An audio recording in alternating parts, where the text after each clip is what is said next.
Hi friends, Aitherea here, and today I'm going to talk about how I got into Savage, as well as giving some tips for how you might get into Savage if that is something that you are interested in doing.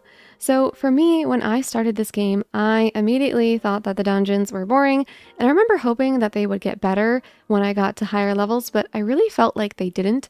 So I always knew that I would want to eventually get into like extreme and savage raiding. I knew it was something that I would want to try. But I will admit that I did have a lot of hesitancy, and I probably played this game somehow for like two-ish, maybe longer, two-ish years before I actually got into doing that. So I remember being with my FC, they would occasionally do FC runs where they would help teach people how to do extreme trials. And once we even did like E4S, which was kind of funny. But I remember being too timid to do it without them. I was like afraid of Party Finder. So I wouldn't go into Party Finder. I would just like wait and see if my FC would do it. And that kind of really held me back because they didn't do it very often. So what actually changed for me was that I started a YouTube channel, and I remember feeling like I wanted people to respect me and take me seriously, and I felt like they wouldn't unless I did some sort of rating. I felt like I had to eventually get into Savage rating or people weren't going to take me seriously. And I do think that's kind of silly because there's all types of players in Final Fantasy XIV, and yes, there are certain things that I would take a raider's opinion over somebody else's. Like if we're talking about like optimization or something like that, they're more likely to know about it than somebody who never raids. But at the same time, there's a lot of casual content in this game, and I think it's totally valid for a casual player to be like, hey, this job that just came out or that they just added changes to, I don't like the changes or I love the changes. And I think their opinion on stuff like that is just as valid because the game has to be fun for them as well. So anyway, basically my YouTube channel was what gave me the push to overcome my hesitance and kind of fear and stuff and get into Party Finder. And I will tell you, Party Finder was nowhere near as bad as I thought it would be. I really thought that, I don't know why, I was like afraid people were going to judge me and that I wasn't going to be good enough and all this stuff. But none of that was the case. Especially when you're in learning groups in Party Finder, people tend to be pretty chill. I'm not going to say that there aren't any jerks out there because of course there are. I've run into impatient, rude people before in Party Finder, but for the most part, especially if you're doing like learning parties, people tend to be pretty relaxed. I've had some really great learning parties, even with this most recent raid tier, which is M1 through M4S, where people like, we just go through, we get to a part where we get stuck. People are like, hey, let's stop and take a look at a guide. We all do. We come back and we face it. And it's just been really chill and really great. Like I said, the jerks exist, but you really can't let them get to you. Worst case scenario, you just throw them on your blacklist. Okay. So don't be afraid of Party Finder, but I was too. And unfortunately for me, the push that it took was a YouTube channel, which I know a lot of people don't have, but I hope that I can reassure you that it's not as bad as you think it is, because once I did get into it, it was, like I said, nowhere near as bad or as scary or anything that I expected it to be. So if you are hoping to get into Savage or even Extreme, coming up on December 24th, 2024 is going to be the new chaotic raid for Cloud of Darkness. This is a 24-man raid that is supposed to be similar to a Savage level difficulty. And I actually think this could possibly be a great time to jump into raiding if it's something that you're interested in. Of course, this will depend a little bit on your skill level, and we'll get more into that and some other pathways you can take. But the reason that I'm bringing this up is because there's going to be some bonus rewards for this that will incentivize more seasoned players to help newer players, because what they're doing is they're offering extra rewards. Basically, the tokens that you will get for clearing is what it seems like. You're going to get extra tokens if you clear with people who have not cleared before. So you get more rewards for clearing with people who haven't cleared, which should hopefully incentivize those who have cleared and have a little more experience to want to help and play with the people that don't. So that's why I'm saying this could possibly be the time to jump in, because you're not going to hopefully be considered as much of a burden, because it's going to be a thing where it's like, hey, we have this new player, but if we get them through it, we get more rewards. So we'll see how that pans out, but I think it could be worth a shot. And also, because this is 24 players total, it's not just 8 like most of the raids, I think most people are going to be forced to do this in Party Finder. They might have like a pre-made static that they go in with as their own light party, or not light party, but their own like 8-man party, because I'm assuming it's going to be divided into the 3 8-man parties like most of the 24-man raids are. So they might be able to go in with pre-mades with that, but they're still going to have to deal with other party, like other players, probably from Party Finder. So I'm kind of thinking that people will have like hopefully lower expectations and a little more patience, because 24 people is a lot. It's called chaotic for a reason. I think that's going to be the best way to describe it. 24 people in a savage level difficulty sounds like it's going to be a bit chaotic, and we should all temper our expectations that we're going to do a lot of floor matting. We're stuck with a lot of players who are at various skill levels because it's Party Finder and because it's hard to get 24 players together that you know and know they play well. Yeah, so I'm just hoping that people will have more patience because of that. Okay, so chaotic raids might be a good place to start, but if you're really fresh, there are some other things that you should know about and do first. So for practice, I would say Bozja, the Bozjan Southern Front, because it has these critical engagements and also the raids, Dalriada, Castrum Lacus Latour, and Deluvum Reginae, that are actually pretty engaging. Some of the critical engagements can be really fast paced, and I think they're a good way to see something with kind of more difficult, engaging, sometimes fast paced mechanics that again aren't as hardcore or difficult as an extreme or a savage, but they can be a way to start getting your foot in the door, dipping your toes in, and getting some experience and getting some practice, especially if you're very new and you've never even done an extreme trial. And let's be honest, you're probably not that good at the game. If you're not, this would be probably a good place to start, a good thing to try. Then of course, extreme trials. I feel like extreme trials are kind of like Savage with training wheels. They're like little baby savages, because they do have a lot of similarities in the types of mechanics that they have. Like there's definitely overlap in the types of mechanics that you see in extreme trials and savage raids, so they're definitely worth doing. The cool thing about extreme trials though is that they're not as hard as savage raids. They have much easier DPS checks. The raid wides do not hit as hard. They don't require as much mitigation, so they're overall just like easier to get through, easier to clear. You can probably, if you had like a really good group, you could probably prog an extreme trial and clear it in like 1 lockout. But I would say most groups will take 2 lockouts, maybe 3, before they get the clear.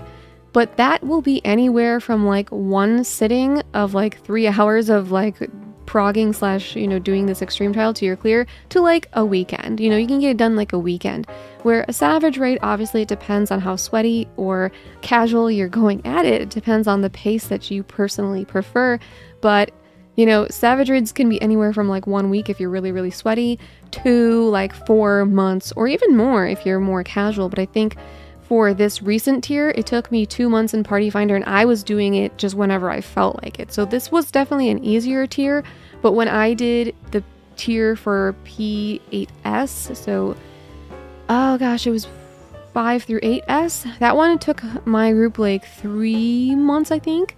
So it really all depends. Where, like I said, extreme trial, you can get that done in like a weekend, which is really nice. But extreme trials are definitely a great place to start. And another really great thing about them is that they do offer gear. The most recent extreme trial, which we're calling X3 in Dawn Trail now, you can actually get a 725 eye level weapon, which if you want to go into the chaotic raids, I think it's a good idea to go in there and get at least 1 weapon for your preferred job that you would like to play.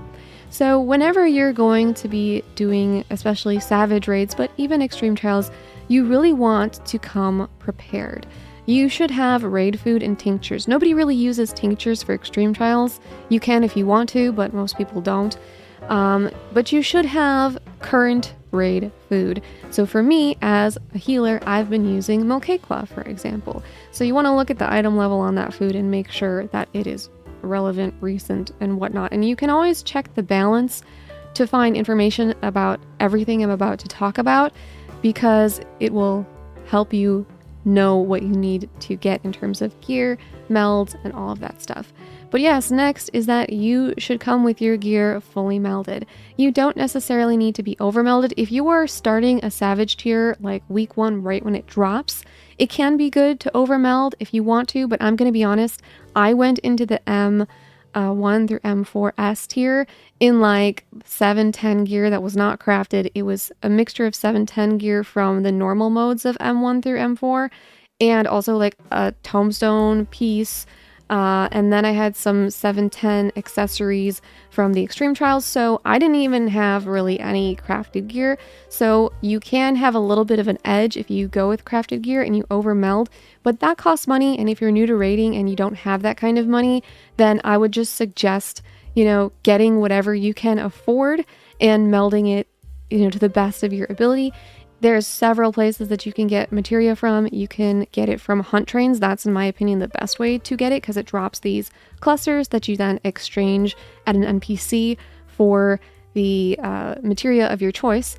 But you can also play the in-need role in Alliance raids. You can get it there. You can get it from beast tribes. Right now, the Pelu Pelu are giving the current materia. I think you can get it from wolf marks. There's so many places to get materia, so if you don't have the money for it, there should be ways that you can get it without paying for it.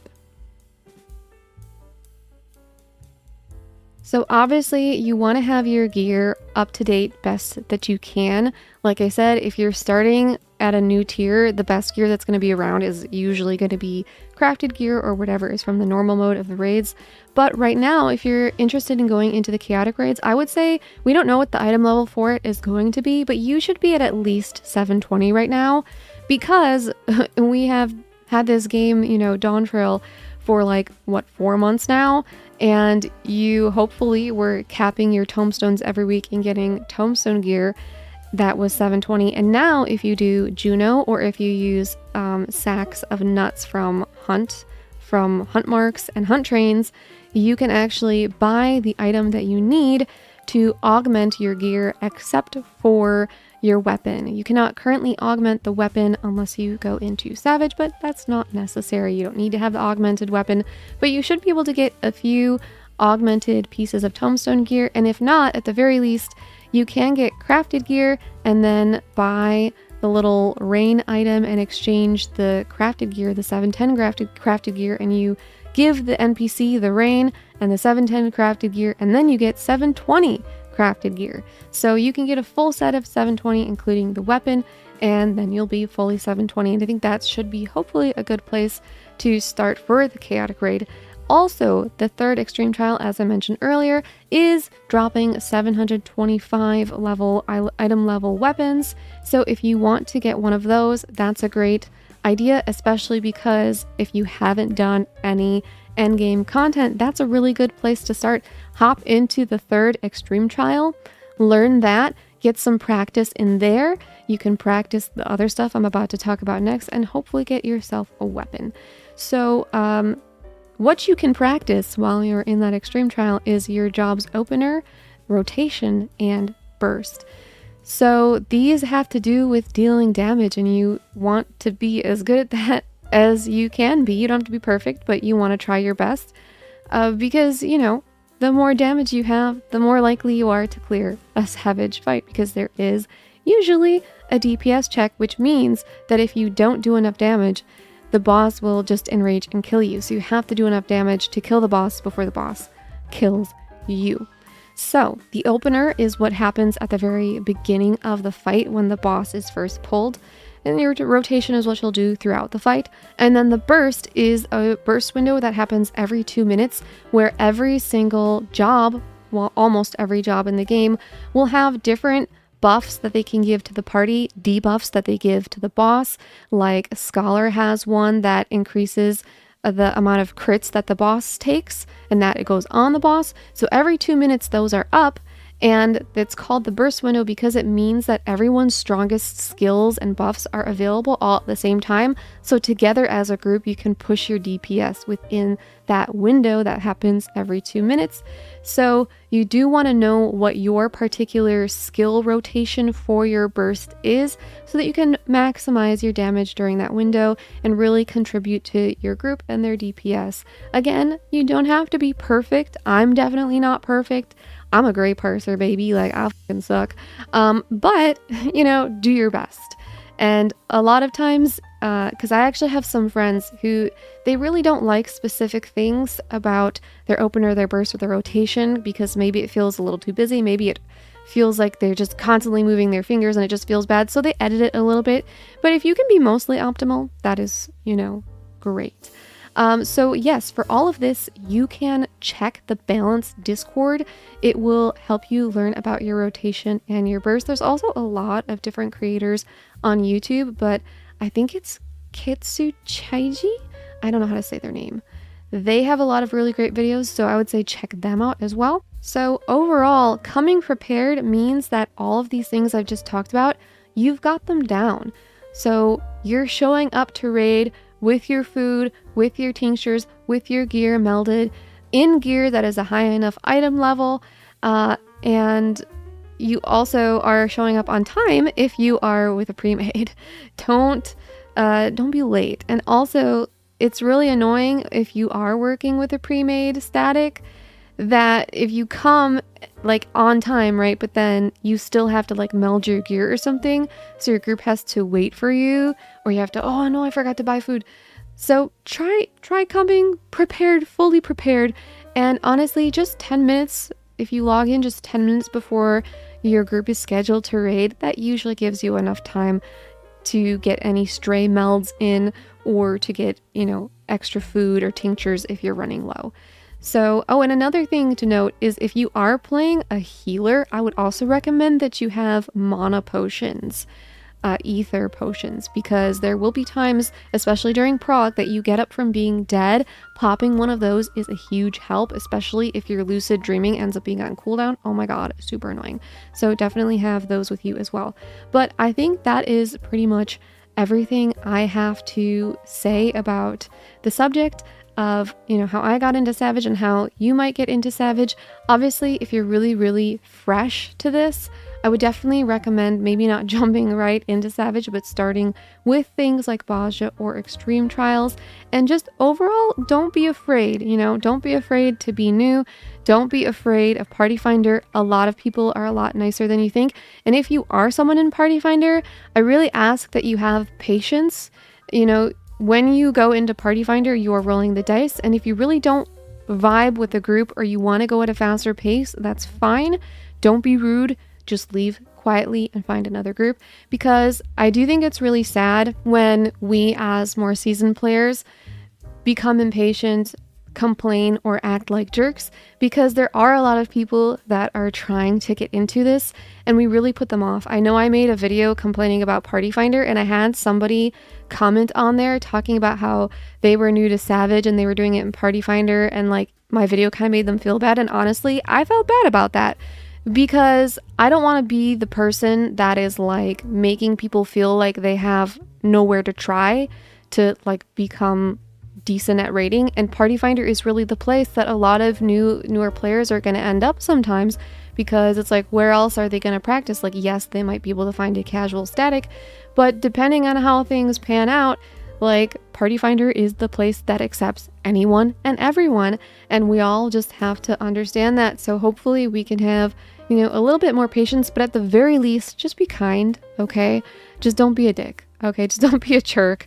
That's what it comes down to. So I think that's, for real, everything I have to say about the subject. As always, please consider leaving a sacrifice to alert algorithm in the form of a like, comment, share, or subscribe. I'd love to hear your stories if you're a raider about how you got into it. I think it's actually a pretty interesting topic. But yeah, as always, thank you so much for watching, and thank you to my channel members for supporting me. Bye!